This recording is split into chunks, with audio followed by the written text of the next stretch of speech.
फरीदा चार गुआइयां हंड के ते चार गुआइयां सम लेखा रब मंगेसिया तू आयो केड़े कम। अलफ आया सैं लाल विहाजने नू वंज कोलियां दा इत्थे पा बैठो तेनों हुक्म सी मुश्क लियावणे दा ते ढेर हिंग जवैन दे ला बैठो। सारी उमर तू घाटे दा सौदा कीता ते पूंजी सावां दी मुफ्त गुआ बैठो।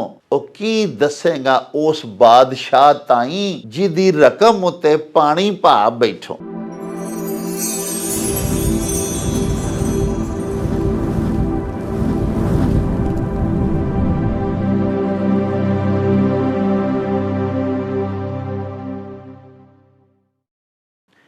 शुरू खुदा दे नामों जिसदा जोड़ जवाब न कोई, जिसदी रहमत बख्शिश वाला अंत हिसाब ना कोई।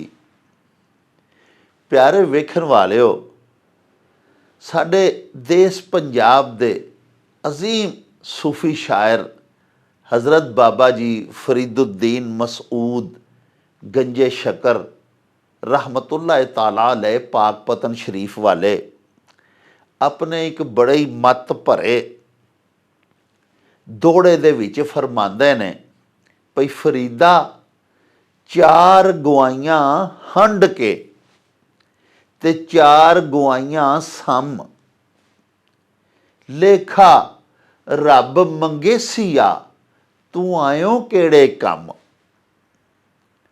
प्यारिओ, मैं बारहा ताड़ी सेवा दे विच अर्ज़ कर चुकिया कि हज़रत बाबा फरीद रहमतुल्लाह ताला अलैह दा मुबारक दौर चूँकि अज तो 8.5 पौने 900 साल पहले दा सी, इस वास्ते उदों दी पंजाबी ते साडी अजोकी पंजाबी दे विच काफ़ी फर्क है।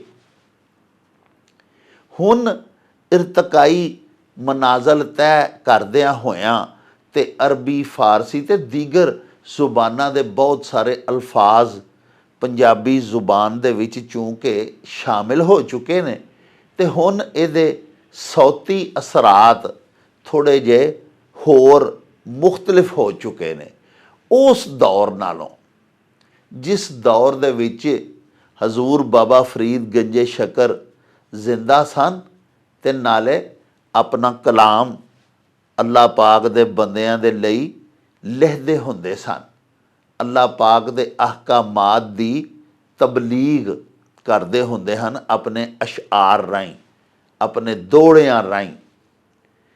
ते थोड़ी चूँकि उस वक़्त दी पंजाबी अजोकी पंजाबी नालों मुख्तलिफ है, इस वास्ते पहले मैं तुहानूं इस शेर दे जेड़े अजे अल्फाज ने जेड़े अजकल नहीं मुरवज उन्हां दा तर्जमा दसदा चलां। बाबा जी आखदे ने भई फरीदा चार गुआइयां हंड के ते चार गुआइयां सम। ए बाबा फरीद अपने आप नूं मुखातब करदियां होयां फरमांदे ने बाबा जी दा ये बड़ा ही एक सोहना ढंग है अल्लाह पाक दे बंदियां नूं मत देण दा। बराह रास्त बसा औकात किसे नूं कोई अकल दी गल समझाइए ते उहनूं बुरी भी लग सकदी है, नागवार भी गुजर सकदी है। इसलिए बाबा जी हर गल अपने सिर लैंदे ने, अपने आप नूं आखदे ने ते दरअसल समझाउणा सानूं चाहुंदे हुंदे ने। हुण सारी दुनिया नूं लुकाई नूं अल्लाह पाक दे बंदियां नूं फरमांदे ने पे, लेकिन आखदे पे अपने आप नूं ने कि फरीदा चार गुआइयां हंड के 24 घंटे एक दिन ते रात दे विच हुंदे ने ते प्यारिओ 8 पैर हुंदे ने। 4 पैर दा दिन हुंदा है, 4 पैर दी रात हुंदी है। हुण 8 पैरां नूं यानी दिन रात दे 24 घंटियां नूं ते 8 पैरां नूं तकसीम पै करदे ने ते आखदे ने भी 4 घड़ियां 4 पैर जिहड़े ने ओह ते तूं ਦੁਨੀਆਦਾਰੀ ਦੇ ਕੰਮਾਂ ਕਾਜਾਂ ਦੇ ਵਿੱਚ, ਦੁਨੀਆ ਕਮਾਉਣ ਦੇ ਵਿੱਚ ਹੀ ਇਹ ਬਾਬਾ ਫਰੀਦ ਗੁਆ ਛੱਡੇ, ਜ਼ਾਇਆ ਕਰ ਛੱਡੇ। 4 ਗਵਾਈਆਂ ਹੰਡ ਕੇ, ਹੰਡਾਰ ਲਈਆਂ ਤੂੰ, ਵਰਤ ਲਈਆਂ 4 ਘੜੀਆਂ। ਆਪਣੀ ਜ਼ਿੰਦਗੀ ਦੇ ਇੱਕ ਕੀਮਤੀ ਦਿਨ ਦੀਆਂ 8 ਘੜੀਆਂ ਦੇ ਵਿੱਚੋਂ 4 ਘੜੀਆਂ ਤੇ ਤੂੰ ਦੁਨੀਆਦਾਰੀ ਕਮਾਉਣ 'ਚ ਗਵਾ ਛੱਡੀਆਂ, ਜ਼ਾਇਆ ਕਰ ਛੱਡੀਆਂ। ਫਰੀਦਾ 4 ਗਵਾਈਆਂ ਹੰਡ ਕੇ ਤੇ 4 ਗਵਾਈਆਂ ਸਮ, ਤੇ ਜਿਹੜੀਆਂ ਬਾਕੀ 4 ਘੜੀਆਂ ਰਹਿੰਦੀਆਂ ਸਨ 8 ਪਹਿਰਾਂ ਦੇ ਵਿੱਚੋਂ, ਜਿਹੜੇ ਬਾਕੀ 4 ਪਹਿਰ ਰਹਿੰਦੇ ਸਨ, ਬਾਬਾ ਫਰੀਦ ਉਹ ਤੁਸਾਂ ਗਫਲਤ ਦੀ ਨੀਂਦਰੇ ਸੌਂ ਕੇ ਵੰਜਾ ਛੱਡੇ, ਜ਼ਾਇਆ ਕਰ ਛੱਡੇ। ਇਸੇ ਚੀਜ਼ ਨੂੰ ਫੈਲਾ ਕੇ, ਵੁਸਤ ਦੇ ਕੇ ਤੇ ਪੂਰੀ ਆਪਣੀ ਹਯਾਤੀ ਦੇ ਉੱਤੇ ਅਗਰ ਅਸੀਂ ਇਹਦੀ ਇੰਪਲੀਮੈਂਟੇਸ਼ਨ ਕਰੀਏ, ਇਹਨੂੰ ਇੰਪਲੀਮੈਂਟ ਕਰੀਏ ਆਪਣੀ ਪੂਰੀ ਜ਼ਿੰਦਗੀ ਦੇ ਉੱਤੇ, ਤੇ ਤਕਰੀਬਨ ਅੱਧੀ ਜ਼ਿੰਦਗੀ ਅਸੀਂ ਸੌਂ ਕੇ ਵਜਾ ਛੱਡਨੇ ਆ। ख्वाब गफलत ਦੇ ਮਜ਼ੇ ਲੁੱਟਦਿਆਂ ਹੋਇਆਂ ਅੱਧੀ ਜ਼ਿੰਦਗੀ ਸਾਡੀ ਬੀਤ ਜਾਂਦੀ ਹੈ, ਤੇ ਬਾਕੀ ਜਿਹੜੀ ਅੱਧੀ ਹਯਾਤੀ ਬਚਦੀ ਹੈ ਉਹ ਅਸੀਂ ਦੁਨੀਆਦਾਰੀ ਦੇ ਕੰਮਾਂ ਕਾਜਾਂ ਦੇ ਵਿੱਚ ਜ਼ਾਇਆ ਕਰ ਬੈਨੇ ਆ। ਉਹ ਸਾਡੀ ਦੁਨੀਆ ਕਮਾਉਣ 'ਚ ਬੀਤ ਜਾਂਦੀ ਏ। ਤੇ ਬਾਬਾ ਜੀ ਪਾ ਫਰਮਾਉਂਦੇ ਨੇ ਕਿ 8 ਪਹਿਰਾਂ ਦੇ ਵਿੱਚੋਂ ਦਿਹਾੜੀ, ਦਿਨ ਤੇ ਰਾਤ ਦੇ ਜਿਹੜੇ 24 ਘੰਟਿਆਂ ਦੇ 8 ਪਹਿਰ ਨੇ, ਉਹਨਾਂ ਦੇ ਵਿੱਚੋਂ 4 ਤੂੰ ਦੁਨੀਆ ਕਮਾਉਣ 'ਚ ਵੰਜਾ ਲੈ ਤੇ 4 ਪਹਿਰ ਤੂੰ ਸੌਂ ਕੇ ਗਵਾ ਲੈ। ਤੇ ਲੇਖਾ ਰੱਬ ਮੰਗੇਸੀਆ, ਅੱਲਾ ਪਾਕ ਸੱਚੇ ਸਾਹਿਬ ਦੇ ਹਜ਼ੂਰ ਜਦੋਂ ਤੂੰ ਬਾਦ ਅਜ਼ ਮਰਗ ਪੇਸ਼ ਹੋਣਾ ਹੈ। ਇਹ ਦੁਨੀਆ ਇੱਕ ਇਮਤਿਹਾਨ ਗਾਹ ਹੈ, ਤੇ ਜਦੋਂ ਤੂੰ ਅੱਲਾ ਪਾਕ ਸੱਚੇ ਸਾਈਂ ਦੇ ਹਜ਼ੂਰ ਜਾ ਕੇ ਪੇਸ਼ ਹੋਣਾ ਹੈ ਤੇ ਅੱਲਾ ਪਾਕ ਸੱਚਾ ਤੇਰੇ ਕੋਲੋਂ ਹਿਸਾਬ ਕਿਤਾਬ ਮੰਗੇਗਾ। ਲੇਖਾ ਰਕਮ ਨੂੰ ਵੀ ਆਖਦੇ ਨੇ, ਕਰੰਸੀ ਜਿਹੜੀ ਸਾਡੇ ਪੱਲੇ ਹੁੰਦੀ ਹੈ ਰਕਮ, ਉਸ ਨੂੰ ਆਖਦੇ ਹਾਂ ਅਸੀਂ ਲੇਖਾ ਪੰਜਾਬੀ 'ਚ, ਆਪਣੀ ਮਾਂ ਬੋਲੀ 'ਚ। ਤੇ ਲੇਖਾ ਹਿਸਾਬ ਕਿਤਾਬ ਨੂੰ ਵੀ ਅਸੀਂ ਆਖਦੇ ਹਾਂ ਕਿ ਜਿਹੜਾ ਲਿਖਿਆ ਪੜ੍ਹਿਆ ਹੋਇਆ ਹਿਸਾਬ ਕਿਤਾਬ ਹੁੰਦਾ ਹੈ, ਵਹੀ ਖਾਤੇ ਹੁੰਦੇ ਨੇ ਸਾਡੇ, ਅਸੀਂ ਉਹਨਾਂ ਨੂੰ ਆਖਦੇ ਹਾਂ ਵੀ ਲੇਖਾ। ਲੇਖਾ ਕੀਤਾ ਹੀ ਮਤਲਬ ਲਿਖਿਆ ਪੜ੍ਹਿਆ ਹੀ, ਇੱਕ ਦੂਜੇ ਨੂੰ ਅਸੀਂ ਪੁੱਛਨੇ ਹਾਂ। ਤੇ ਹਜ਼ੂਰ ਬਾਬਾ ਜੀ ਪਾ ਫਰਮਾਉਂਦੇ ਨੇ ਕਿ ਜਦੋਂ ਸੱਚਾ ਮਾਲਕ ਸਾਈਂ ਜਦੋਂ ਤੈਨੂੰ ਆਖੇਗਾ ਕਿ ਸਾਵਾਂ ਦੀ ਪੂੰਜੀ ਰਕਮ ਜਿਹੜੀ ਮੈਂ ਦਮਾਂ ਦੀ ਸ਼ਕਲ ਦੇ ਵਿੱਚ ਤੈਨੂੰ ਦਿੱਤੀ ਸੀ, ਉਹ ਕਿੱਥੇ ਗਵਾ ਆਇਆ? ਲੇਖਾ ਰੱਬ ਮੰਗੇਸੀਆ, ਤੂੰ ਆਇਓ ਕਿਹੜੇ ਕੰਮ? ਹੁਣ ਇੱਥੇ ਪੈ ਬੰਦੇ ਦਾ ਗੌ ਕਰਾਉਂਦੇ ਨੇ ਕਿ ਤੂੰ ਅੱਧੀ ਜ਼ਿੰਦਗੀ ਸੌਂ ਕੇ ख्वाब गफलत ਦੇ ਮਜ਼ੇ ਲੁੱਟ ਕੇ ਵੰਜਾ ਛੱਡੀ, ਤੇ ਅੱਧੀ ਹਯਾਤੀ ਦੁਨੀਆ ਕਮਾਉਣ ਦੇ ਵਿੱਚ, ਜਿਹੜਾ ਕਿ ਇੱਕ ਆਰਜ਼ੀ ਟਿਕਾਣਾ ਸੀ, ਔਰ ਤੈਨੂੰ ਪਤਾ ਸੀ ਕਿ ਤੂੰ ਇੱਥੇ ਸਦਾ ਨਹੀਂ ਰਹਿਣਾ, ਪਰ ਅੱਲਾ ਦਿਆ ਬੰਦਿਆ ਤੂੰ ਇੱਥੇ ਇੰਜ ਜੁਪਾ ਰਿਹਾ ਕਿ ਜਿਵੇਂ ਤੈਨੂੰ ਤਾਂ ਮੌਤ ਆਉਣੀ ਨਹੀਂ, ਤੂੰ ਕਿਤੇ ਜਾ ਕੇ ਹਿਸਾਬ ਦੇਣਾ ਹੀ ਨਹੀਂ, ਤੇਰੇ ਕੋਲੋਂ ਕਿਸੇ ਪੁੱਛਣਾ ਹੀ ਨਹੀਂ। ਇਸ ਤਰ੍ਹਾਂ ਤੂੰ ਖੁੱਬਾ ਰਿਹਾ ਤੇ ਜੁਪਾ ਰਿਹਾ ਦੁਨੀਆ ਦੇ ਵਿੱਚ। ਤੇ ਲੇਖਾ ਰੱਬ ਮੰਗੇਸੀਆ, ਤੂੰ ਆਇਓ ਕਿਹੜੇ ਕੰਮ? ਤੂੰ ਸਾਰੀ ਹਯਾਤੀ ਇਹ ਸੋਚਿਆ ਹੀ ਨਾ ਕਿ ਤੇਰੀ ਤਖਲੀਕ ਦਾ ਮਕਸਦ ਕੀ ਹੈ, ਤੂੰ ਕਿਸ ਕੰਮ ਲਈ ਪੈਦਾ ਕੀਤਾ ਗਿਆ ਸੈਂ। ਇਸ ਖਾਕਦਾਨੇ ਅਰਜ਼ੀ ਦੇ ਉੱਤੇ ਤੈਨੂੰ ਕਿਸ ਕੰਮ ਲਈ ਘੱਲਿਆ ਗਿਆ ਹੋਇਆ ਸੀ? ਅੱਲਾ ਪਾਕ ਨੇ ਤੇ ਇਸ ਗੱਲ ਦਾ ਲੇਖਾ ਲੈਣਾ ਕਿ ਤੈਨੂੰ ਮੈਂ ਭੇਜਿਆ ਸੀ ਦੁਨੀਆ ਦੇ ਉੱਤੇ ਖਲੀਫਾਤੁੱਲਾ ਫਿਲ ਅਰਜ਼ ਬਣਾ ਕੇ, ਤੇ ਆ ਹਿਸਾਬ ਦੇ ਜਿਹੜੀ ਅਸਾਂ ਤੈਨੂੰ ਹਯਾਤੀ ਦਿੱਤੀ, ਜਿਹੜੀਆਂ ਨਿਅਮਤਾਂ ਦੇ ਨਾਲ ਤੈਨੂੰ ਸਰਫਰਾਜ਼ ਕੀਤਾ, ਮਾਲੋ ਦੌਲਤ, ਬੀਵੀ ਬੱਚੇ, ਜਾਇਦਾਦਾਂ, ਧੀਆਂ ਪੁੱਤਰ, ਕਾਰੋਬਾਰ, ਇਹ ਸਾਰਾ ਕੁਛ ਤੈਨੂੰ ਦਿੱਤਾ। क्या ये सारा कुछ जो अल्लाह पाक तेनों दिता सी ਉਹਦਾ ਹਸੂਲ ਕਿਸੇ ਮੁਸਬਤ ਤਰੀਕੇ ਨਾਲ ਤੂੰ ਕੀਤਾ?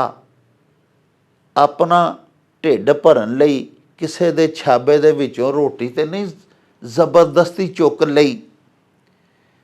ਖਵਾਹਿਸ਼ਾਤ ਜਾਇਜ਼ ਸਨ ਜਾਂ ਨਾਜਾਇਜ਼ ਸਨ, ਔਰ ਉਹਨਾਂ ਨੂੰ ਮੁਸਬਤ ਤਰੀਕੇ ਦੇ ਨਾਲ ਪੂਰਾ ਕਰਦਾ ਰਿਹਾ ਜਾਂ ਮਨਫੀ ਤਰੀਕੇ ਦੇ ਨਾਲ ਹੀ ਦੁਨੀਆ ਕਮਾਉਂਦਾ ਰਿਹਾ। ਇਹ ਤੇ ਇਹੋ ਜਿਹੇ ਹੋਰ ਬਹੁਤ ਸਾਰੇ ਸਵਾਲਾਤ ਅੱਲਾਹ ਪਾਕ ਤੈਨੂੰ ਪੁੱਛਣੇ ਨੇ। ਲੇਖਾ ਰੱਬ ਮੰਗੇਸੀ ਆ, ਅੱਲਾਹ ਪਾਕ ਹਿਸਾਬ ਕਿਤਾਬ ਲੈਣਾ ਹੀ। ਤੂੰ ਆਇਓ ਕਿਹੜੇ ਕੰਮ? ਕਿਉਂ ਭੁੱਲ ਗਿਆ ਹੈ ਅੱਲਾ ਦਿਆ ਬੰਦਿਆ? ਕਿਉਂ ਵਸਾਰ ਬੈਠਾ ਹੈ ਕਿ ਤੈਨੂੰ ਇਸ ਖਾਕਦਾਨ ਦੇ ਉੱਤੇ ਕਿਹੜੇ ਕੰਮ ਕਰਨ ਵਾਸਤੇ ਭੇਜਿਆ ਸੀ? ਪਿਆਰਿਓ, ਇਸੇ ਹੀ ਮਫਹੂਮ ਦਾ ਇੱਕ ਹੋਰ ਬੜਾ ਹੀ ਖੂਬਸੂਰਤ ਚੌਮਿਸਰਾ ਮੈਨੂੰ ਯਾਦ ਆ ਗਿਆ, ਮੈਂ ਤੁਹਾਡੀ ਸੇਵਾ ਦੇ ਵਿੱਚ ਪੇਸ਼ ਕਰਨਾ। ਫਕੀਰ ਸ਼ਾਇਰ ਲਿਖਦੇ ਨੇ ਭਈ ਅਲਫ ਆਇਆ ਸੈਂ ਲਾਲ ਵਿਹਾਜਨੇ ਨੂੰ, ਵੰਜ ਕੋਲਿਆਂ ਦਾ ਇੱਥੇ ਪਾ ਬੈਠੋ, ਤੈਨੂੰ ਹੁਕਮ ਸੀ ਮੁਸ਼ਕ ਲਿਆਵਣੇ ਦਾ, ਤੇ ਢੇਰ ਹਿੰਗ ਜਵੈਨ ਦੇ ਲਾ ਬੈਠੋ। ਸਾਰੀ ਉਮਰ ਤੂੰ ਘਾਟੇ ਦਾ ਸੌਦਾ ਕੀਤਾ ਤੇ ਪੂੰਜੀ ਸਾਵਾਂ ਦੀ ਮੁਫਤ ਗੁਆ ਬੈਠੋ। ਉਹ ਕੀ ਦੱਸੇਗਾ ਉਸ ਬਾਦਸ਼ਾਹ ਤਾਈਂ ਜਿਹਦੀ ਰਕਮ ਉੱਤੇ ਪਾਣੀ ਪਾ ਬੈਠੋ। ਜਿਹੜੀ ਗੱਲ ਬਾਬਾ ਜੀ ਫਰੀਦ ਗੰਜੇ ਸ਼ਕਰ ਰਹਿਮਤੁल्लाह ਤਾਲਾ ਅਲੈਹ ਨੇ ਦੋੜੇ ਦੇ ਵਿੱਚ ਦੋ ਮਿਸਰਿਆਂ ਦੇ ਵਿੱਚ ਕੀਤੀ ਏ, ਉਸੇ ਹੀ ਗੱਲ ਨੂੰ ਸਾਡਾ ਮਾਂ ਬੋਲੀ ਦਾ ਇਹ ਫਕੀਰ 4 ਮਿਸਰਿਆਂ ਦੇ ਵਿੱਚ ਪਿਆ ਕਰਦਾ ਏ। ਭਈ ਅਲਫ ਆਇਆ ਸੈਂ ਲਾਲ ਵਿਹਾਜਨੇ ਨੂੰ। ਵਿਹਾਜ ਦਾ ਮਤਲਬ ਹੁੰਦਾ ਹੈ ਕਾਰੋਬਾਰ, ਖਰੀਦੋ ਫਰੋਖਤ, ਸੇਲ ਪਰਚੇਜ਼ ਕਰਨ ਦੇ ਵਾਸਤੇ ਤੇ ਤੂੰ ਆਇਆ ਸੈਂ ਲਾਲਾਂ ਦੀ, ਸੁੱਚੇ ਮੋਤੀਆਂ ਦੀ, ਹੀਰਿਆਂ ਦੀ, ਤੇ ਵੰਜ ਕੋਲਿਆਂ ਦਾ ਇੱਥੇ ਪਾ ਬੈਠੋ। ਇਸ ਦੁਨੀਆ ਦੇ ਵਿੱਚ ਆ ਕੇ ਤੇ ਕੋਲਿਆਂ ਦਾ ਕਾਰੋਬਾਰ ਕਰਨ ਲੱਗ ਪਿਓ। ਤੇ ਕੋਲਿਆਂ ਦੇ ਵੰਜ ਦੇ ਵਿੱਚ ਤੁਸਾਂ ਸੁਣਿਆ ਜ਼ਰਬੁਲ ਮਿਸਲ ਹੈ, ਅਖਾਓ ਤੇ ਸਾਡੇ ਪੰਜਾਬੀ ਜ਼ੁਬਾਨ ਦੀ ਬੜੀ ਪਿਆਰੀ, ਕਿ ਕੋਲਿਆਂ ਦੇ ਕਾਰੋਬਾਰ ਵਿੱਚ ਮੂੰਹ ਤੇ ਹੱਥ ਕਾਲੇ ਹੋ ਜਾਂਦੇ ਨੇ। ਯਾਨੀ ਇੱਥੇ ਆ ਕੇ ਸੁੱਚੇ ਮੋਤੀਆਂ ਤੇ ਹੀਰਿਆਂ ਤੇ ਲਾਲਾਂ ਤੇ ਜਵਾਹਰਾਤ ਦਾ ਕਾਰੋਬਾਰ ਕਰਨ ਦੀ ਬਜਾਏ ਤੂੰ ਕੋਲਿਆਂ ਦਾ ਵਪਾਰ ਸ਼ੁਰੂ ਕਰ ਲਿਆ, ਮਨਫੀ ਕੰਮ ਸ਼ੁਰੂ ਕਰ ਲਏ ਤੇ ਹੱਥ ਪੈਰ ਮੂੰਹ ਕਾਲਾ ਕਰ ਲਿਆ, ਦਾਮਨ ਦਾਗਦਾਰ ਕਰ ਲਿਆ ਗੁਨਾਹਾਂ ਨਾਲ। ਤੇ ਅਲਫ ਆਇਆ ਸਾਂ ਲਾਲ ਵਿਹਾਜਨੇ ਨੂੰ, ਤੇ ਵੰਜ ਕੋਲਿਆਂ ਦਾ ਇੱਥੇ ਪਾ ਬੈਠੋ, ਤੈਨੂੰ ਹੁਕਮ ਸੀ ਮੁਸ਼ਕ ਲਿਆਵਣੇ ਦਾ। ਮੁਸ਼ਕ ਤੇ ਕਸਤੂਰੀ, ਨਾਫਾ, ਇਹ ਇੱਕੋ ਚੀਜ਼ ਦੇ ਮੁਖਤਲਿਫ ਨਾਂ ਨੇ। ਪਿਆਰਿਓ, ਇੱਕ ਹਰਨ ਹੁੰਦਾ ਮਖਸੂਸ, ਉਹਦੀ ਨਾਫ ਦੇ ਵਿੱਚ, ਉਹਦੀ ਧੁੰਨੀ ਦੇ ਵਿੱਚ ਇਹ ਮੁਸ਼ਕ ਜਾਂ ਨਾਫਾ ਜਾਂ ਕਸਤੂਰੀ ਪਾਈ ਜਾਂਦੀ ਹੈ। ਬਹੁਤ ਜ਼ਿਆਦਾ ਮੁਕੱਵੀ ਅਦਵਿਆਤੀ ਤਾਸੀਰ ਰੱਖਦੀ ਹੈ ਔਰ ਬੜੀ ਖੂਬਸੂਰਤ ਖੁਸ਼ਬੂ ਮੁਸ਼ਕ ਦੀ ਹੁੰਦੀ ਹੈ। ਜਿਸ ਵਕਤ ਆਖਦੇ ਨੇ ਕਿ ਇਹ ਹਰਨ ਜਵਾਨ ਹੁੰਦਾ ਹੈ ਤੇ ਉਹ ਕਸਤੂਰੀ ਦੇ ਨਾਫਾ ਜਿਹੜਾ ਨਾ ਉਹ ਮੁਸ਼ਕ ਛੱਡਦਾ, ਤੇ ਇਹ ਹਰਨ ਉਹਦੀ ਖੁਸ਼ਬੂ ਦੇ ਉੱਤੇ ਦੀਵਾਨਾ ਵਾਰ ਪਾਗਲ ਹੋ ਕੇ ਜੰਗਲ ਦੇ ਵਿੱਚ ਕਦੀ ਸੱਜੇ ਭੱਜਦਾ, ਕਦੀ ਖੱਬੇ ਭੱਜਦਾ। ਇਹ ਚਾਹੁੰਦਾ ਹੈ ਕਿ ਮੈਂ ਉੱਥੇ ਅੱਪੜ ਜਾ ਜਿੱਥੋਂ ਇਹ ਖੁਸ਼ਬੂ ਆ ਰਹੀ ਹੈ। ਤੇ ਪਿਆਰਿਓ, ਸਿਆਣੇ ਆਖਦੇ ਨੇ, ਦੱਸਣ ਵਾਲੇ, ਵੀ ਜੇ ਉਹਨੂੰ ਇਹ ਪਤਾ ਲੱਗ ਜਾਏ ਕਿ ਇਹ ਖੁਸ਼ਬੂ ਮੇਰੇ अपनी जिसम दे विचों, मेरी अपनी नाफ दे विचों, मेरी अपनी धुनी दे विचों ही आउण डई होई है, ते उहदी नसा भजी मुक जांदी, उहदा पैंडा खत्म हो जाता है, लेकिन उहनूं पता नहीं लगता, ते उह नसा ही फिरदा है। यही हाल इंसान दा है। इंसान अपनी असल नूं भुल्लिया है, दुनिया दे उत्ते आके अपनी असल नूं भुल गया होया है। उहनूं पता ही नहीं लगता पिया कि उहनूं इत्थे भेजिया क्यों गया सी, उहदी तखलीक क्यों कीती गई होई सी।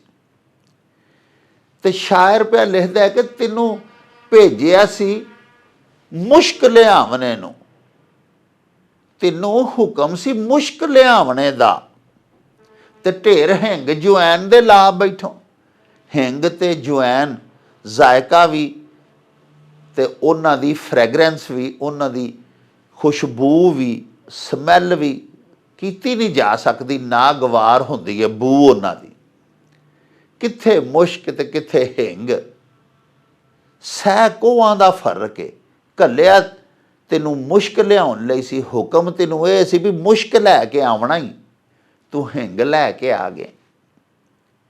यानी क्यामत नूं अल्लाह पाक दे हजूर जदों पेश होवेंगा, ते अल्लाह पाक सच्चा साईं तैनूं पुछेगा, मेरे बंदिया मैं तैनूं मुश्क लैण लई घल्लिया सी धरती ते तू उत्थों हिंग चुक लिया है। अगे शायर पिया लिखदा है भई सारी उम्र तू घाटे दा वंज कीता, ते पूंजी सावां दी मुफ्त गुआ बैठों। ओ की दसेगा उस बादशाह ताईं जिदी रकम उत्ते पानी पा बैठों। प्यारिओ, ये सावां दी दौलत, ये दमां दी पूंजी दे के, हयाती दे के, एक कीमती जिंदगी अता करके अल्लाह पाक सच्चे साईं ने तेनों दुनिया दे उत्ते भेजिया। बंदिया, ये बाबा जी आखना चाहते ने पे, लेकिन तू उहदी कदर नहीं कीती, बेदरेग वक़्त दा ज़िया कीता, वक़्त वंजा लिया, गुआ लिया। 4 गुआइयां हंड के ते 4 गुआइयां सम। ओ की दसेगा उस बादशाह ताईं जिदी रकम उत्ते पानी पा बैठो। अल्लाह पाक सच्चा साहिब जदों हयाती दा हिसाब किताब लवेगा, जदों पुछेगा जिंदगी किवें गुजारी आ मेरे बंदिया, जवानी बिलखसूस दस कित्थे लंघाई साई, ते अल्लाह पाक दे हजूर की जवाब देगा। प्यारिओ, अल्लाह पाक सच्चा साहिब फरमांदा है कि मैं इंसानां नूं ते जिन्नां नूं अपनी इबादत दे वास्ते पैदा किया। वमा खलकतल जिन्ना वल इंसा इल्ला लियाबुदून, और नहीं मैं पैदा किया जिन्नां नूं और इंसानां नूं मगर अपनी इबादत दे वास्ते। प्यारिओ, हुण इबादत दा मतलब साडे प्यारे दीन दे विच, सलामती वाले दीन दे विच चंद मरसूम अहकामात या चंद फराइज इबादात जिहड़ियां ने, सिर्फ वो ही नहीं। तुसीं वेखो ना कि साडे कुछ अरकान ऐसे ने जिहड़े लाजमी ने साडे दीन दे विच, तौहीद, नमाज, रोज़ा, हज, ज़कात, कुर्बानी। प्यारिओ, ये जिहड़ियां चीज़ां ने हुण 24 घंटियां दे विच नमाज़ां ते सिर्फ अल्लाह पाक सच्चे साहिब ने 5 हुक्म दिता है कि पढ़ो। यानी नमाज पंजगाना दा हुक्म है कि 5 टाइम मेरे हजूर चुको, मेरी नमाज पढ़ो। अल्लाह पाक सच्चा साईं फरमांदा है तौहीद, अल्लाह पाक दे एक होण दे उत्ते, उहदी वहदानियत दे उत्ते ईमान लै आओ। नमाज़ां 5 पढ़ो, 24 घंटियां दे विचों पूरा 1 घंटा भी नहीं सरफ हुंदा अल्लाह पाक दियां 5 नमाज़ां पढ़न ते। रोज़े ਸਾਲ ਦੇ ਵਿੱਚ ਇੱਕ ਵਾਰੀ ਰੱਖਣੇ ਪੈਂਦੇ ਨੇ 1 ਮਹੀਨਾ, ਬਾਕੀ 11 ਮਹੀਨੇ ਅੱਲਾਹ ਪਾਕ ਜਿਹੜੇ ਨੇ ਉਹਨਾਂ ਦਾ ਹੁਕਮ ਨਹੀਂ। ਕੋਈ ਨਫਲੀ ਰੋਜ਼ੇ ਰੱਖੇ, ਸ਼ੌਕ ਨਾਲ ਰੱਖੇ, ਨਬੀ ਪਾਕ ਦੀਆਂ ਸੁਨਤਾਂ ਸਮਝ ਕੇ ਰੱਖੇ ਰੋਜ਼ੇ ਮੁਖਤਲਿਫ ਮੁਹਤਰਮ ਮਹੀਨਿਆਂ ਦੇ, ਉਹਦਾ ਬੇਬਹਾ ਢੇਰ ਸਵਾਬ ਹੈ, ਲੇਕਿਨ ਉਹ ਫਰਜ਼ ਨਹੀਂ। ਫਰਜ਼ ਸਿਰਫ ਮਾਹ ਰਮਜ਼ਾਨ ਦੇ ਹੀ ਨੇ। ਹਜ ਹਯਾਤੀ 'ਚ ਇੱਕ ਵਾਰੀ ਕਰਨਾ, ਜੇ ਇਸਤਤਾਤ ਅੱਲਾਹ ਪਾਕ ਦਿੱਤੀ ਹੈ, ਕੁਰਬਾਨੀ ਅੱਲਾਹ ਪਾਕ ਨੇ ਇਸਤਤਾਤ ਦਿੱਤੀ ਹੈ ਤੇ ਕਰਨੀ ਹੈ, ਕੋਈ ਪਾਬੰਦੀ ਨਹੀਂ, ਸਖਤੀ ਨਹੀਂ। ਪਿਆਰਿਓ, ਅੱਲਾਹ ਪਾਕ ਸੱਚੇ ਸਾਹਿਬ ਨੇ ਸਾਲ 'ਚ ਇੱਕ ਵਾਰੀ ਸਾਨੂੰ ਜ਼ਕਾਤ ਦੇਣ ਦਾ ਵੀ ਹੁਕਮ ਦਿੱਤਾ ਹੈ ਔਰ ਫਰਜ਼ ਇਬਾਦਤ ਹੈ। ਜ਼ਕਾਤ ਦੇ ਨਾਲ ਅਸੀਂ ਆਪਣੇ ਆਲੇ ਦੁਆਲੇ, ਆਪਣੇ ਮੁਆਸ਼ਰੇ ਦੇ ਵਿੱਚ ਆਸਾਨੀਆਂ ਪੈਦਾ ਕਰਨੇ ਆ। ਅਰਜ਼ ਮੈਂ ਕਰ ਰਿਹਾ ਸਾਂ ਕਿ ਇਬਾਦਤ ਦਾ ਮਫਹੂਮ ਜਾਂ ਇਬਾਦਤ ਦਾ ਮਤਲਬ ਇਹ ਨਹੀਂ ਭਈ 24 ਘੰਟੇ ਮਸੱਲੇ ਤੋਂ ਉੱਠਣਾ ਹੀ ਨਹੀਂ। ਨਮਾਜ਼ਾਂ ਤਾਂ ਸਿਰਫ 5 ਨੇ ਔਰ ਉਹ ਅਦਾ ਕਰਨੀਆਂ ਨੇ, ਫਰਜ਼ ਨਮਾਜ਼ਾਂ। ਉਸ ਤੋਂ ਬਾਅਦ ਰੋਜ਼ੇ ਸਾਲ 'ਚ ਇੱਕ ਵਾਰੀ ਰੱਖਣੇ ਨੇ, ਹਜ ਉਮਰ 'ਚ ਇੱਕ ਵਾਰੀ ਕਰਨਾ ਹੈ, ਜ਼ਕਾਤ ਸਾਲ ਬਾਅਦ ਇੱਕ ਵਾਰੀ ਦੇਣੀ ਹੈ। ਅਰਜ਼ ਮੈਂ ਇਹ ਕਰਨਾ ਚਾਹੁੰਦਾ ਵਾਂ ਕਿ ਇਸਲਾਮ ਦੇ ਵਿੱਚ ਇਬਾਦਤ ਦਾ ਮਫਹੂਮ ਉਹ 4, 5, 6 ਇਬਾਦਾਤ ਹੀ ਨਹੀਂ ਜਿਹੜੀਆਂ ਫਰਾਇਜ਼ ਵਿੱਚ ਸ਼ਾਮਿਲ ਨਹੀਂ ਹੈ, ਜਿਹੜੀਆਂ ਮਰਸੂਮ ਇਬਾਦਾਤ ਨੇ, ਜਿਨ੍ਹਾਂ ਦੀ ਰਸਮ ਪਿਆਰੇ ਨਬੀ ਪਾਕ ਨੇ ਪਾ ਦਿੱਤੀ, ਜਿਨ੍ਹਾਂ ਦਾ ਹੁਕਮ ਸੱਚੀ ਸਰਕਾਰ ਨੇ ਦੇ ਦਿੱਤਾ। ਬਲਕਿ ਇਬਾਦਤ ਦਾ ਮਤਲਬ, ਇਬਾਦਤ ਦਾ ਮਫਹੂਮ ਸਾਡੇ ਪਿਆਰੇ ਸੱਚੇ ਸਲਾਮਤੀ ਵਾਲੇ ਦੀਨ ਦੇ ਵਿੱਚ ਬੜਾ ਹਮਾਗੀਰ, ਬੜਾ ਵਸੀ ਤੇ ਬੜਾ ਹਮਾਜਹਿਤ ਹੈ। ਮੁਸਲਮਾਨ ਅੱਲਾਹ ਪਾਕ ਦੇ ਅਹਕਾਮਾਤ ਦੇ ਉੱਤੇ ਚੱਲਦਿਆਂ ਹੋਇਆਂ, ਅਤੀਉੱਲਾਹ व ਅਤੀ ਰਸੂਲ ਕਰਦਿਆਂ ਹੋਇਆਂ, ਤਮਾਮ ਦੀਨੀ ਦੁਨਿਆਵੀ ਜਾਇਜ਼ ਖਵਾਹਿਸ਼ਾਤ ਆਪਣੀਆਂ ਪੂਰੀਆਂ ਕਰੇ, तमाम अपनियां जायज़ आरजुआं दी तकमील करे, उदी हर जायज़ ख्वाहिश, हर जायज़ आरजू दा पूरा किया जाना उहदे वल्लों ये भी उहदे वास्ते बायसे सवाब है, ये भी इबादत है। गल सिर्फ इन्नी है भई हर काम कारोबार करो, बीवी बच्चियां दा ध्यान करो। जिवें मौलाना रूम का एक बड़ा ही प्यारा शेर है, आपने फरमाया सी, चीस्त दुनिया अज खुदा गाफिल बुदन, ने कुमाशो नुकराओ फरजंदोजन। यानी दुनिया ये वे, दुनिया दे विच खुबना, दुनिया कमाउणा ये वे कि बंदा अल्लाह पाक नूं भुल जाए। कार हाए दुनियावी सरंजाम देंदियां देंदियां रब पाक नूं भुल जाए, ये तो दुनिया कमाउणा है। ने कुमाशो नुकराओ फरजंदोजन, शादियां करना, बच्चे पैदा करना, बीवियां करना, दौलत कमाना, नुकरा चांदी नूं आखदे ने। कुमाश कारोबार व्यापार करने, मौलाना रूम फरमाते ने कारोबार करना, मालो दौलत कमाना, अकद करने, नकाह करने, बच्चे पैदा करने, ये दुनियादारी नहीं। दुनियादारी ये वे कि बंदा ये सारे काम दी अंजाम दही दे दौरान अपने रब नूं भुल जाए। प्यारिओ, एक बड़ा ही खूबसूरत शेर मैनूं होर याद आया, मेरी गल दा सारा मफहूम तुहाडी समझ दे विच आ जावेगा। शायर भीख लिखते ने भाई, भीख फकीरी सीखनी, पनहारी से सीख, बात करे सखियों से ध्यान गागर के बीच। यानी कि ਭੀਖਾ ਫਕੀਰੀ ਸਿੱਖਣੀ ਆ, ਅੱਲਾਹ ਪਾਕ ਦਾ ਵਲੀ ਬਣਨਾ ਚਾਹਨਾ ਹੈ, ਉਹ ਸੰਤ ਖਵਾਉਣਾ ਚਾਹਨਾ ਹੈ, ਸਾਧ ਬਣਨਾ ਚਾਹਨਾ ਹੈ। ਤੇ ਉਹ ਜਿਹੜੀ ਕੁੜੀ ਪਾਣੀ ਭਰ ਕੇ ਆਉਣ ਡਈ ਹੈ ਨਾ, ਉਹਦੇ ਕੋਲੋਂ ਸਿੱਖ ਲੈ, ਉਹ ਤੈਨੂੰ ਫਕੀਰੀ ਸਿਖਾ ਦੇਗੀ, ਉਹ ਤੈਨੂੰ ਦੱਸ ਦੇਗੀ ਕੁੜੀ ਭਈ ਅੱਲਾਹ ਪਾਕ ਦਾ ਵਲੀ ਕਿਵੇਂ ਬਣੀਦਾ। ਆਖਦੇ ਨੇ ਭੀਖ ਫਕੀਰੀ ਸਿੱਖਣੀ ਪਨਹਾਰੀ ਸੇ ਸੀਖ।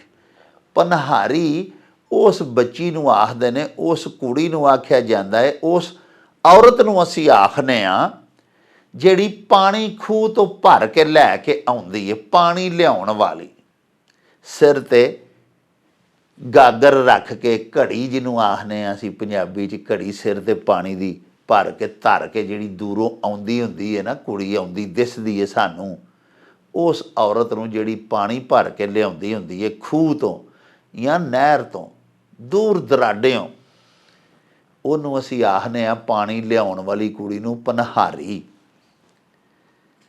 ਤੇ ਭੀਖ ਆਖਦੇ ਨੇ ਕਿ ਭੀਖ ਫਕੀਰੀ ਸਿੱਖਣੀ ਪਨਹਾਰੀ ਸੇ ਸੀਖ। ਉਹ ਕੁੜੀ ਜਿਹੜੀ ਪਾਣੀ ਭਰ ਕੇ ਪਈ ਆਉਂਦੀ ਏ, ਉਹਦੇ ਕੋਲੋਂ ਸਿੱਖ ਲੈ ਫਕੀਰ ਕਿਵੇਂ ਹੋਈਦਾ, ਅੱਲਾਹ ਪਾਕ ਦਾ ਵਲੀ ਕਿਵੇਂ ਬਣੀਦਾ, ਸੱਚੇ ਸਾਈਂ ਦੇ ਕਰੀਬ ਕਿਵੇਂ ਜਾਣਾ ਹੈ। भीख फकीरी सीखनी पनहारी से सीख, बात करे सखियों से ध्यान गागर के बीच।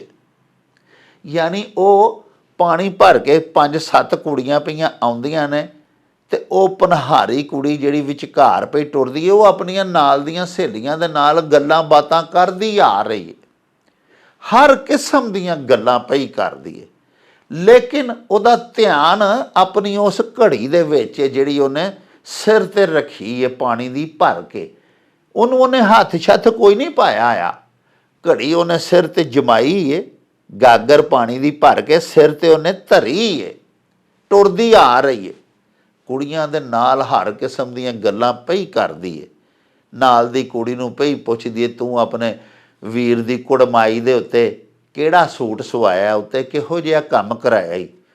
ਕਦੀ ਇੱਧਰ ਵਾਲੀ ਨੂੰ ਪੁੱਛਦੀ ਹੈ ਨਹੀਂ ਤੇਰੀ ਅੜੀਏ ਕਮੇਟੀ ਨਿਕਲੀ ਹੈ ਕਿ ਨਹੀਂ ਨਿਕਲੀ। ਯਾਨੀ ਤਮਾਮ ਦੀਨ ਦੁਨੀਆ ਦੀਆਂ ਗੱਲਾਂ ਆਪਣੀਆਂ ਘਰ ਦੀਆਂ, ਉਹਨਾਂ ਦੇ ਘਰਾਂ ਦੀਆਂ ਪੁੱਛਦੀ ਆ ਰਹੀ ਹੈ, ਵਿਚਾਰ ਵਟਾਂਦਰਾ ਹੁੰਦਾ ਪਿਆ, ਟੁਰਦੀਆਂ ਵੀ ਆਉਂਦੀਆਂ ਨੇ ਪਈਆਂ, ਕੰਮ ਸ਼ਮ ਵੀ ਸਾਰੇ ਦੀਨ ਦੁਨੀਆ ਦੇ ਇੱਕ ਦੂਜੇ ਦੇ ਪੁੱਛਦੀਆਂ ਗਿੱਛਦੀਆਂ ਨੇ, ਇੱਕ ਦੂਜੇ ਬਾਰੇ ਜਾਣਕਾਰੀ ਪਈਆਂ ਲੈਂਦੀਆਂ ਨੇ, ਲੇਕਿਨ ਧਿਆਨ ਉਹਨਾਂ ਸਾਰੀਆਂ ਕੁੜੀਆਂ ਦਾ ਆਪਣੀ ਗਾਗਰ ਦੇ ਵਿੱਚ ਕਿ ਕਿਤੇ ਘੜੀ ਨਾ ਡਿੱਗ ਪਵੇ। ਉਹ ਘੜੀ ਡਿੱਗਣ ਨਹੀਂ ਦਿੰਦੀਆਂ, ਨਾ ਵਿੱਚੋਂ ਪਾਣੀ ਰੁੜਨ ਦਿੰਦੀਆਂ ਨੇ, ਭਰ ਕੇ ਘੜੀ ਪਾਣੀ ਦੀ ਸਿਰ 'ਤੇ ਉਹਨਾਂ ਧਰੀ ਹੁੰਦੀ ਹੈ ਤੇ ਘਰ ਨੂੰ ਆਈ ਜਾਂਦੀਆਂ, ਹਰ ਗੱਲਬਾਤ ਕਰ ਰਹੀਆਂ ਨੇ, ਗੁਫ਼ਤਗੂ ਮੁਖਤਲਿਫ ਮੌਜ਼ੂਆਤ ਦੇ ਉੱਤੇ ਹੋ ਰਹੀ ਹੈ, ਲੇਕਿਨ ਧਿਆਨ ਗਾਗਰ ਦੇ ਵਿੱਚ, ਘੜੀ ਦੇ ਵਿੱਚ ਪਾਣੀ ਦੀ ਭਰੀ, ਨਾ ਘਰ ਆਉਣ ਤੱਕ ਪਾਣੀ ਦਾ ਕਤਰਾ ਡੁੱਲਿਆ ਤੇ ਨਾ ਘੜੀ ਡਿੱਗ ਕੇ ਟੁੱਟੀ ਹੈ। ਇਸੇ ਤਰ੍ਹਾਂ ਜ਼ਿੰਦਗੀ ਗੁਜ਼ਾਰਨਾ ਇਬਾਦਤ ਹੈ। तमाम मैं तुहाडी सेवा च अर्ज कर रहा सां जिन्हां दी साडा प्यारा दीन सानू इजाजत दिंदा है, दीन इस्लाम सलामती वाला दीन, वो तमाम अपनियां जायज़ ख्वाहिशात मुस्बत ख्वाहिशात पूरियां करनियां ने अतीउल्लाह व अतीउर रसूल दे मुताबिक, अल्लाह पाक दे हुक्मां दे मुताबिक और नबी पाक सच्चे साहिब दे अहकामात दे मुताबिक, आप दियां सुन्नतां दे मुताबिक। अपनी कोई ऐसी ख्वाहिश पूरी नहीं करनी जिन्हों पूरा करदियां दूजे मुसलमान भरा या दूसरे किसी इंसान की हक तलफी हो जाए। वो तो जायज़ ख्वाहिश ही ना रही, वो तो नाजायज़ हो गई। वो आरजू वो सदर जायज़ नहीं रहिंदी जिहड़ी तुहाडे वास्ते बायसे आसूदगी होवे, तुहाडे वास्ते ते शादमानी दा बायस होवे, लेकिन तुहाडी उस ख्वाहिश दे पूरा करन दे नाल मुआशरे दे विच, तुहाडी सोसाइटी दे विच कुछ लोकां दी हक तलफी हो जावे। यानी ये भी इबादत दे विच शामिल है कि ऐसे कार हाए मुस्बत सार अंजाम दिओ कि इजतमाही इंसानी जिंदगी जिहड़ी है उहदे विच खूबसूरती पैदा होवे, उहदी एक खुशगवार शक्ल सामने आवे। आप भी आसानियां लवो पर इस शरत दे उत्ते कि दूसरिਆਂ दे वास्ते भी वो आसानियां साबित होण। ये सारा कुछ भी इबादत है। बल्कि प्यारिओ असल इबादत ही ये वे। अल्लाह पाक सच्चे साहिब दी इबादत दे वास्ते ते अल्लाह पाक ने ला तादाद और बेशुमार फरिश्ते भी पैदा किए हैं। असल किसी शायर लिखा भी दर्दे दिल के वास्ते पैदा किया इंसान को, वरना तात के लिए कुछ कम न थे करो बयां। इबादत दा असल लुग़वी मफहूम आजजी, इनकसारी और इताअत है। ते अल्लाह पाक सच्चे साहिब दी इताअत ते फरिश्ते भी करते हैं, लेकिन ख्वाहिशात तो वो पाक होंदे ने। फरिश्ते कुदरत नहीं रखते उन्हां आरज़ूआं दी जिहड़ियां असी पूरियां कर सकने आ। साडे चो कुदरत है, लेकिन वो ख्वाहिशात दा नतारा करना कि ए मनफी ने, ए शैतान दियां पैदा करदा ने, ए नफ्से अमारा सानू भड़कांदा है पिया इन्हां ख्वाहिशात दे वास्ते। इहदे विच इम्तियाज़ करना ते फर्क करना ही असल इबादत है। प्यारिओ ये एक ऐसा हमागीर मौजू है। इस शेर का एडा वसीओ अरीज़ तर्जमा है बाबा जी फरीद दे शेर का कि जिहो जिहा प्रोग्राम असी करने इहो जे दर्जना प्रोग्राम दरकार ने, लेकिन चूँकि गल बात तवील हो जाए तो तुसी भी उकता जाते हो तो स्वाद नहीं रहिंदा। इस वास्ते इस शेर का मजीद मफहूम ते इहदी मजीद शरह अपने अगले इंशाअल्लाह किसी एपीसोड दे उत्ते छड्ड दिंदे आ।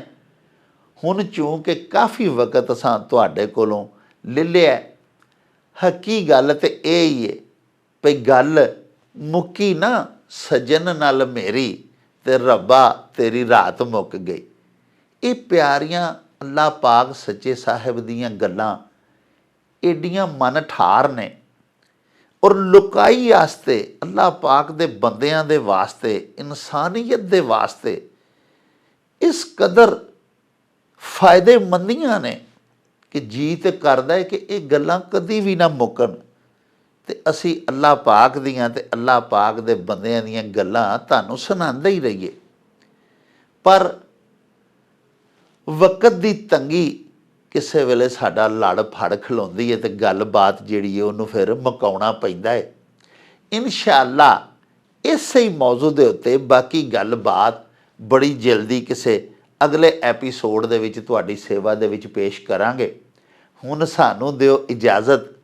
हला बई यार हवाले रब दे ते मेले 4 दिनां दे। उस दिन ईद मुबारक होसी जिस दिन फेर मिलांगे, रब राखा ते अल्लाह बेली। ओ चल मेले नू चली।